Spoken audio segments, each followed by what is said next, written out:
लेकिन इस कौमे मुस्लिम के मामलात को पता नहीं क्या हो गया है कि हमारी रातें भी गुजर रही है जाग कर, हम जाग भी रहे हैं, लेकिन इस्लामी भाइयों हमारा ये जागना किसी काम का नहीं है।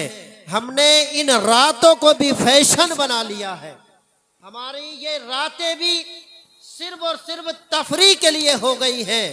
हमने इन रातों का मकसद ये समझ लिया है कि इन रातों में जाग कर, चौराहों पर खड़े होकर, रोड पर खड़े होकर सैर व तफरी में इन रातों को गुजार दें। इन रातों को गुजार कर हमें सवाब मिल जाएगा, हमारा ये रात गुजारना कामयाब हो जाएगा। तो याद रखें, कान खोल कर सुने, हमारी फिर ये गलत फहमी है। बेशक बेशक हक बात और हम ये सोचते हैं तो ये हमारी गलत फहमी है। हमें अल्लाह ताला ने ऐसी रातें अता फरमाई है, बबरकत रातें अता की है। तो इस्लामी भाइयों, अपनी किस्मत पर नाज करो और अल्लाह तबारक व तआला की बारगाह में सच्चे दिल से झुककर उस अपनी गुनाहों की माफी मांगो। बेशक हक बात है। कदीर हमारे गुनाहों को माफ फरमा देगा। लेकिन इस्लामी भाइयों, आज हमारे मामलात किस कदर ख़राब हो गए हैं कि नूरानी प्रोग्राम हो रहा है तो कुछ लोग सुनने के लिए, सिर्फ रस्म अदा करने के लिए आए थे और वो चले गए। कुछ बेचारे रोड पर खड़े हुए थे, वो थोड़ी देर रुके और चले गए। तो याद रखो, अगर हम इस तरह इन महफिलों का मजाक उड़ाएंगे और इन महफिलों को हम सही तरीके से नहीं सुनेंगे तो ये महफिलें धीरे धीरे ख़त्म हो जाएंगी। फिर हमें दीन की दावत देने वाला कौन नजर आएगा? बेशक हक ये बात। बताइए कि फिर हमें सीधा रास्ता बताने वाला, सिखाने वाला कौन नजर आएगा? अगर हमारे ये मामलात ऐसे हैं तो इसकी दो वजह हो सकती है। या तो इन महफिलों की अहमियत हमारी नजर में नहीं है, या फिर ये जो उलमा इकराम बयान करने के लिए आते हैं, इनकी कोई इज्जत, कोई वकार हमारी नजर में नहीं है। जी बेशक, जो उलमा ये अपना बात टाइम खराब करते हैं, तुम्हारे लिए उलमा इकराम आते हैं, लेकिन हमारी कौम इस कदर गाफिल हो गई है, उसे कोई फिक्र ही नहीं है। कभी नहीं सोचते कि यार ये मौलाना साहब हमारे लिए अपना टाइम खर्च करके आए हैं, तो आओ चलो इनकी बातों को सुने और मजहब इस्लाम की जो सच्ची सच्ची बातें हमें बताई जा रही हैं, हमें जो सीधे रास्ते पर चलने की ये दावत दे रखे हैं, अगर इनकी बातें सही हैं तो उस पर हम अमल करने की कोशिश करें। बेशक हक बात। इस्लामी भाइयों, हमारी कौम के इस मामलात को देखकर दिल रोता है, जी आंखें खून का आंसू रोती है। सही। आप हालात देख रहे हैं, अगर हमारे मामलात ऐसे रहे तो फिर इससे भी ज्यादा खतरनाक हालात आ जाए, इससे भी ज्यादा खराब हालात का सामना भी हमें करना पड़ सकता है। जी। जो कौम अपने रहबर और रहनुमा के तौर तरीके को भूल जाती है, जो कौम अपने रहबर के फरमान को मानना भूल जाती है, जो कौम उनकी इज्जत करना छोड़ देती है, जो कौम अपने उलमा की ताज़ीम करना छोड़ देती है, उनकी बात को मानना खत्म कर देती है, तो याद रखो वो कौम नीस्त नाबूद हो जाती है, उसका वजूद खत्म हो जाता है। जी बेशक हक बात। तो ये महफिलें गनीमत जाने कि आज वो लोग जिंदा हैं जो ऐसी कौम को दीन की दावत दे रहे हैं, जो प्यारे इस्लामी भाइयों जिनकी रातें गफलत में गुजर रही है, जिनका दिन गफलत में गुजर रहा है। गनीमत जानो के ऐसे लोग आज जिंदा हैं और हमें दीन की दावत दे रहे हैं। जी बेशक। अगर आप हमारे मामलात ऐसे रहे, हमने इन महफिलों को नहीं सुना, इनकी इज्जत, इनका वकार अगर हमारे दिल में नहीं हुआ, तो फिर कौन हमें सुनाने के लिए आएगा? कौन हमें बताने के लिए आएगा? कौन हमें दीन सिखाएगा?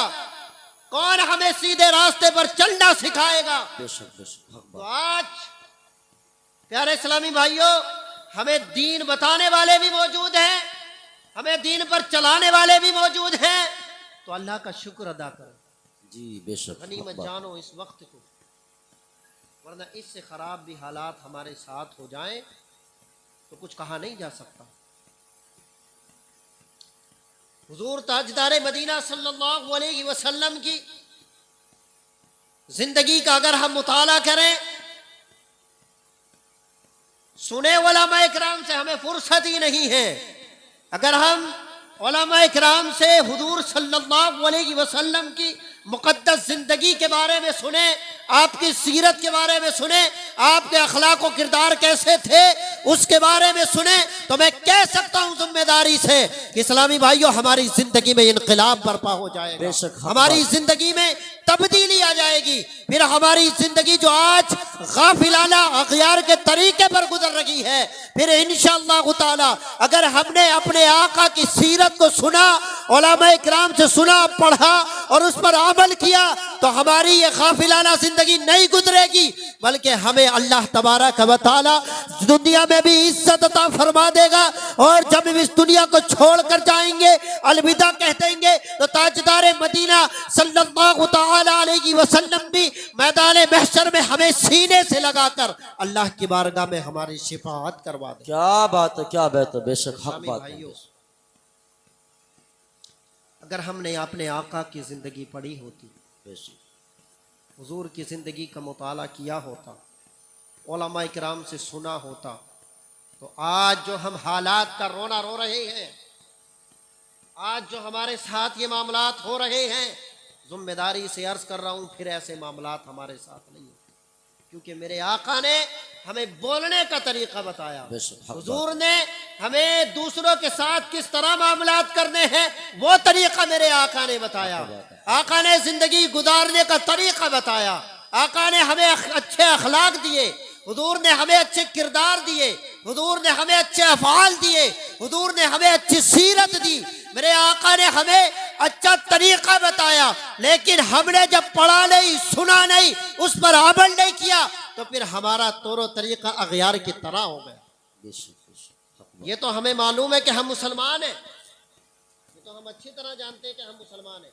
वो अलग बात है हम ये ना जानते हो कि मुसलमान कहते किसे जी। वो अलग बात है कि हम ये ना जानते हो कि मुसलमान कहते किसे हैं। अगर हमने अपने इस तरह के मामलात को मुसलमान होना और इसी का नाम इस्लाम समझा है, तो याद रखो फिर ये हमारी गलत फहमी है, हम गलत फहमी के शिकार हैं।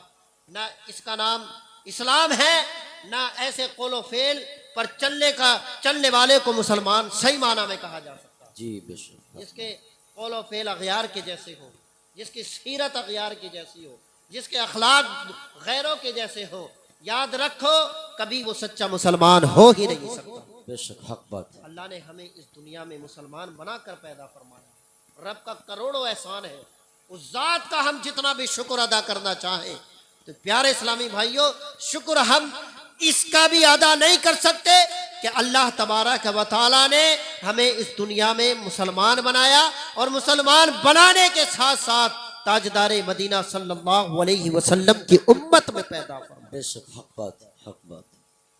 तो हमें चाहिए कि हम अपने आका हुजूर ताजदार मदीना सल्लल्लाहु ताला अलैहि वसल्लम की मुक़द्दस ज़िंदगी को अपनाने की कोशिश करें, अपने आप में डालने की कोशिश करें कि हाँ, जैसे हमारे आका ने हमें रास्ता बताया, जैसे अखलाक हमारे आका हमें दे के गए, जैसे किरदार हमारे आका हमें बता कर गए, जैसी सीरत हमारे आका ने हमें दी, तो हम उस पर अमल करने की कोशिश करेंगे और उसी नारे तरीके पर हम तकबीर, करने की कोशिश करेंगे। नारे रिसालत, उलमाए अहले सुन्नत हजरत अल्लामा मौलाना अनीस बरकाती हुसैन साहब क़िबला, नारे तकबीर, नारे रिसालत।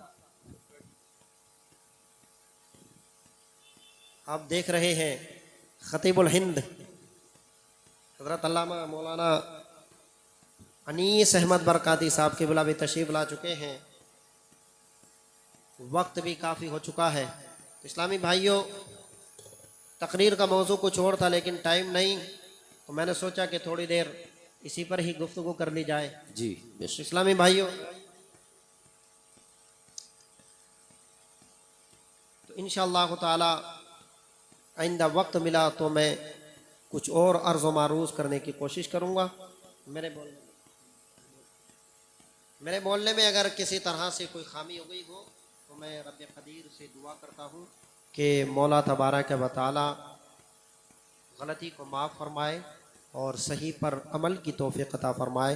कलमा शहादत का विर्द कर लें, पढ़ें अशहदु अल्ला इलाहा इल्लल्लाहु व अशहदु अन्ना मुहम्मदुर रसूलुल्लाह सल्लल्लाहु तआला अलैहि वसल्लम।